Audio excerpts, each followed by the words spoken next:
ዕለት 12 ነሐሴ በስመ አብ ወወልድ ወመንፈስ ቅዱስ አሐዱ አምላክ። ዕለት 12 ነሐሴ በዛ ዕለት እዚኣ ንክቡር መልአክ ሊቀ መላእክት ሚካኤል በዓሉ እዩ። በዛ ዕለት እዚኣ ንጻድቕ ንጉስ ቆስጠንጢኖስ ተገልጸሉ ኣብ ልዕሊ ጸላእቱ ከዓ ሓይልን ዓወትን ሃቦ። ኣብ ሃገር ሮማ አንገሶ መንግስቱ ከዓ ጸንዐት። ኣብያተ ጣዖታት ኣፍሪሱ ኣብያተ ክርስቲያናት ሃነጸ። ብጽቡቕ ሽልማት ከዓ ሸለሞም።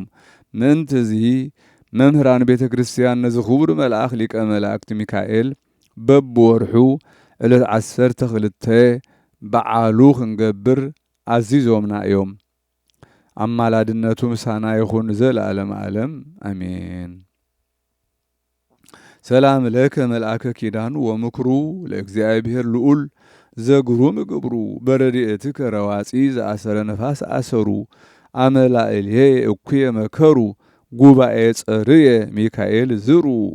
ሰላም ንዓኻ መልአክ ኪዳኑ መልአክ ምኽሩ ንልዑል እግዚአብሔር ግሩም ዝግብሩ ብቕልጡፍ ረድኤትካ አሰር ንፋስ አሰሩ ኣብ ልዕለይ ክፉእ ዝመኸሩ ጉባኤ ጸላእተይ ሚካኤል በትን ዝሩ። በዛ ዕለት እዚኣ ጻድቕ ቆስጠንጢኖስ ኣብ ሃገር ሮማ ካልኣይ ነገሰ። ከምኡውን ኣብ ኩለን ዓድታት ኣብ ሶርያ፣ ኣብ ኢየሩሳሌም፣ ኣብ ግብፅን ክርስቲያናዊት መንግስቲ ነገሰ። ንሱ ቅድም ሰብኡ ቁንስጣ ኣብ ሃገር በራንጥያን ኣብ ኩሉ ከባቢያን 12 ዓመት ነገሰ። ካብኡ ኣቦኡ ሞተ እሞ በይኑ ነገሰ። ዓመፅ ዝንገበርቲ ክፉእን ካብ መንግስቱ ኣጥፍኦም ሓቅነቱን ፍርዱን ኣብ ኩሉ ዓለም ተሰምዐ። ናይ ሃገር ሮማ ዓበይቲ ዓዲ ናብኦም ክመጽእ እሞ ካብ ዓመፅ ከሓዲ መክስምያኖስ ካብ ክቡድ ግዝኣቱ ከድሕኖም ለመንዎ። ካብ ከቢድ ግዝኣቱ ከድሕኖም ለመንዎ። መልእኽቶም ምሰንበበ ብዛዕባ ብመክስምያኖስ ከሓዲ ዝበጽሖም በደል ኣጸቢቑ ሓዘነ። ከድሕኖም ሓሰበ።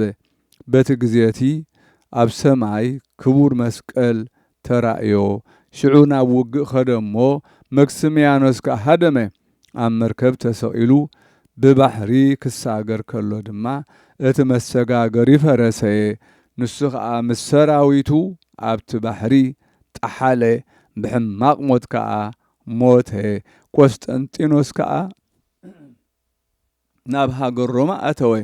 ዓበይቲ ሮማ ብዓብዪ ክብሪ ብብዙሕ ሓጎስ ተቐበልዎ። ንመክስምያኖስ ብዛዕባ ዘሰነፎ 7 መዓልቲ በዓል ፌስታ ገበረ።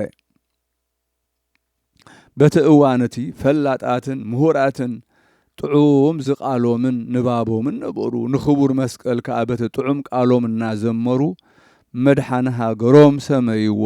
ንቆስጠንጢኖስ ከዓ ብሓይሊ መስቀሉ ንክርስቶስ ኣሸናፊ ኢሎም ወደስዎ። ድሕሪዚ ቆስጠንጢኖስ ብኢድ ሶል ጴጥሮስ ናይ ሃገር ሮማ ሊቀ ጳጳሳት ጥምቀት ክርስትና ተጠምቀ። ስሙ ከዓ ኣብ መሰዊኢታት ተዘከረ። ተረፈ ዜናኡ ኣብ 28 መጋቢት ዕለተ ዕረፍቱ ጽሒፍና ያሎና። ክብሪ ንእግዚአብሔር ይኹን። ንዓና ከዓ ብጸሎት ዝጻድቕ ምሕረትን ይቕሬታን ናይ ኣምላኽና ይብጽሓና ንዘለዓለም ዓለም ኣሜን። ሰላም እብል መዋእለ ፍስሓ ወሱላምየ ብህልፈት ሃዘን ዘኮነ እምድኅረ ብዙሕ ህመምየ ሃይማኖተ ክርስቶስ ይስብክ ወዘመስቀሉ ትርጓምየ ቆስጠንጢኖስ ዮም ነግሰ በሮምየ ዘመክስምያኖስ እልው ሶብሃልቀ ዕድሜ። ሰላም እብል መዋእል ፍስሓ መዋእል ሱላምየ ብሕልፈት ሓዘን ዝኾነ ድሕሪ ብዙሕ ሕማም ድሕሪ ብዙሕ ህመምየ ሃይማኖት ክርስቶስ ክሰብኽ ናይ መስቀሉ እውን ትርጓምየ ቆስጠንጢኖስ ሎሚ ነገሰ ኣብ ሮምየ ናይ መክስምያኖስ ከሓዲ ምስ ተወድአ ዕድሜ። በዛ ዕለት እዚኣ 2000 ሰባት ማሕበር ቅዱስ ፋሲለደስ ሰማዕትነት ተቐበሉ። እግዚአብሔር ብጸሎቶም ይምሓረና ንዘለዓለም ዓለም ኣሜን።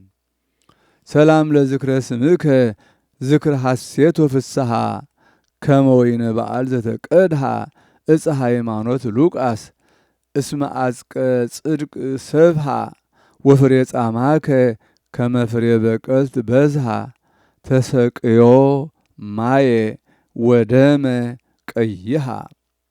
ሰላም ንዝክሪ ስምካ ዝክሪ ሓጎስ ዝክሪ ፍስሓ ከም ወይኒ በዓል ዝተቀድሐ ዕፀ ሃይማኖት ሉቃስ ጨንፈር ጽድቂ ዝሰፍሐ ፍረ ድኻምካ ከም ፍረ በቀልት በዝሐ ምስታይ ማይ እውን ደም ዝቅሐ